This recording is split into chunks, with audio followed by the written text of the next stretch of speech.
राधे राधे आप सभी को। जैसा कि आप सभी जानते हैं कि कार्तिक मास चल रहा है और आज आंवला नवमी है। आज के दिन आंवला दान करना और आंवला के पूजन करना दोनों का ही बहुत अधिक महत्व है।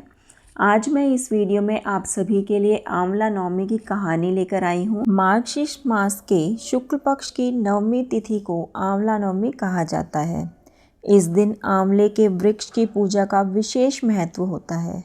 शास्त्रों में कहा गया है कि आंवला वृक्ष स्वयं भगवान विष्णु का प्रतीक है।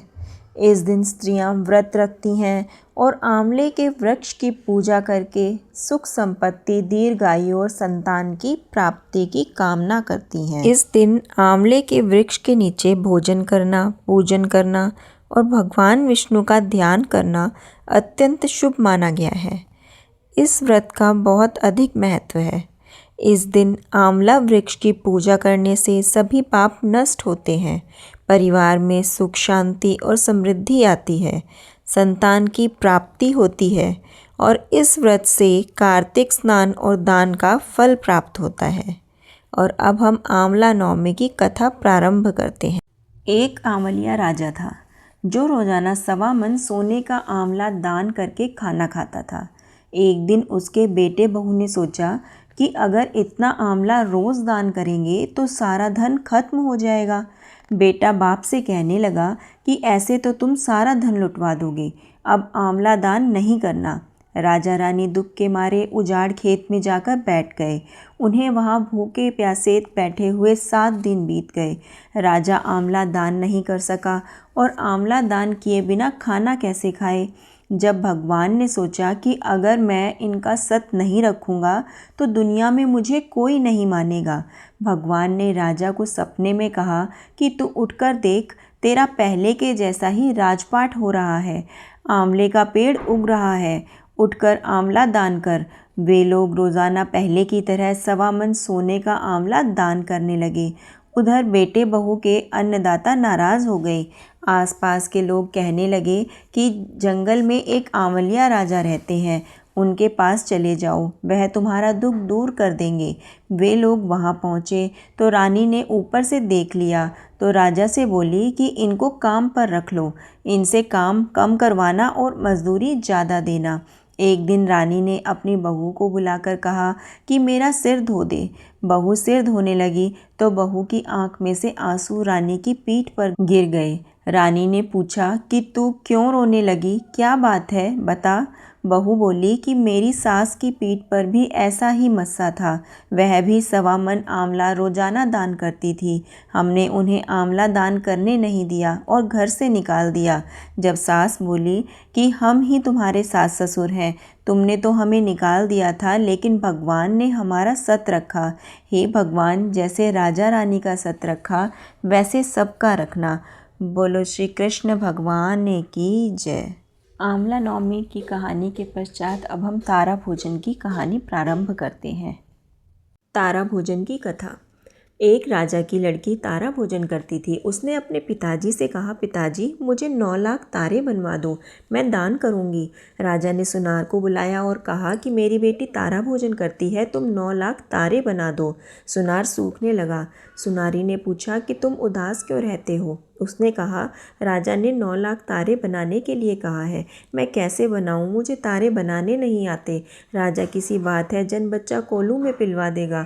सुनारी ने कहा, इसमें परेशान होने की क्या बात है, गोल सा पतरा काट के कलियां काट देना, राजा ले जाएगा। सुनार ने ऐसा ही किया, राजा ले गया। राजा की लड़की ने 9 लाख तारे और बहुत सा दान दिया। भगवान का सिंहासन डोलने लगा। भगवान ने कहा, देखो मेरे नेम व्रत पर कौन है। 3 कूट देखा तो कोई नहीं था। चौथे कूट देखा कि राजा की लड़की तारा भोजन कर रही है। भगवान ने कहा, उसे ले आओ, उसने व्रत किए हैं। भगवान के दूतों ने कहा, चलो तुम्हें भगवान ने बुलाया है। उसने कहा, मैं ऐसे नहीं जाऊंगी, मैं तो सारी प्रजा को, उस सुनार को जिसने मेरे लिए तारे बनाए, जिसने कहानी सुनी, सबको लेकर जाऊंगी। दूत उसके लिए बड़ा विमान लाए कि चलो।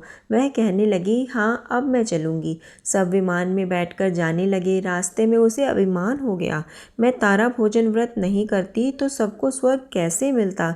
दूत ने उसे वहीं से नीचे उतार दिया कि तुम्हें अभिमान हो गया है। दूत भगवान के पास पहुँचे तो भगवान ने कहा, इन सब ने तो तारा भोजन व्रत करने वाली कौन सी है। वे बोले, उसने अभिमान किया इसलिए हम उसे छोड़ आए। भगवान बोले, नहीं नहीं, उसे लेकर आओ। लड़की ने 7 बार क्षमा मांग ली है। क्षमा क्षमा क्षमा क्षमा क्षमा क्षमा क्षमा करो भगवान। जैसे राजा की लड़की को स्वर्गलोक मिला, वैसे भगवान सबको स्वर्गलोक देना। बोलो श्री कृष्ण भगवान की। तारा भोजन की एक और कहानी। एक साहूकार की बहू तारा भोजन कर रही थी। उसने सास से कहा, सासू जी मेरी कहानी सुन लो। सास बोली, मुझको पूजा पाठ करना है, मेरे पास समय नहीं है। जिठानी के पास गई, भाभी जी मेरी कहानी सुन लो। जिठानी बोली, मुझे तो अभी खाना बनाना है। देवरानी से कहा, तुम मेरी तारा भोजन की कहानी सुन लो। वह बोली, मुझे तो बच्चों को स्कूल भेजना है, उन्हें देरी हो रही है। उसने ननद से कहा, दीदी जी मेरी कहानी सुन लो। ननद बोली, मेरी तो ससुराल से बुलावा आया है, मुझे ससुराल जाने की तैयारी करनी है। वह राजा के पास गई, बोली, आप मेरी कहानी सुन लो। राजा बोला, मुझे तो व्यापार करने के लिए जाना है और हिसाब किताब भी देखना है, मेरे पास समय नहीं है। वह दौड़ी हुई पड़ोसन के पास पहुंची। पड़ोसन से बोली, बहन मेरी कहानी सुन ले। वह बोली, हाँ बहन सुना। साहूकार की बहू ने कहानी सुनाई और पड़ोसन ने सुनी और हुकारा भरा। इस तरह पूरा कार्तिक हो गया। भगवान विमान लेकर आए। साहूकार की बहू विमान में बैठकर जाने लगी तो सास दौड़ी आई, बहू मैं तेरे साथ चलूँगी। वह बोली, आप तो अपनी पूजा पाठ करो। जिठानी कहने लगी, मुझको ले चलो। वह बोली, ना जी, आपको खाना वगैरह बनाना है। दौरानी आई, बोली, मैं भी चलूं। वह बोली, तुमको तो बच्चों को तैयार करके स्कूल भेजना है, तुम कैसे चलोगी। ननद आई, बोली, भाभी मुझको भी ले चलो। उसने कहा, नहीं दीदी, आपको तो ससुराल जाने की तैयारी करनी है। दौड़े दौड़े राजा आए, मैं तो चलूं। वह बोली, नहीं जी, आपको तो कारोबार संभालना है, तुम कैसे चलोगे। पड़ोसन भी आई, बोली, बहन मैं चलूं। वह बोली, हाँ बहन तू चल, तूने पूरे कार्तिक मेरी कहानी सुनी है। दोनों विमान में बैठकर स्वर्ग जाने लगी। रास्ते में बहू को अभिमान हो गया। वह सोचने लगी, मैंने तो कहानी कही, व्रत किया, तब मुझे स्वर्ग का वास मिला, और पड़ोसन ने न व्रत किया, केवल कहानी सुनी, मेरे कारण इसे भी स्वर्ग मिला। भगवान ने उसे वही विमान से नीचे फेंक दिया। वह पूछने लगी, भगवान मेरा क्या अपराध है जो मुझे छोड़कर जा रहे हो। भगवान बोले, तूने अभिमान किया है, फिर से 3 साल का तारा भोजन व्रत कर, तब तुझे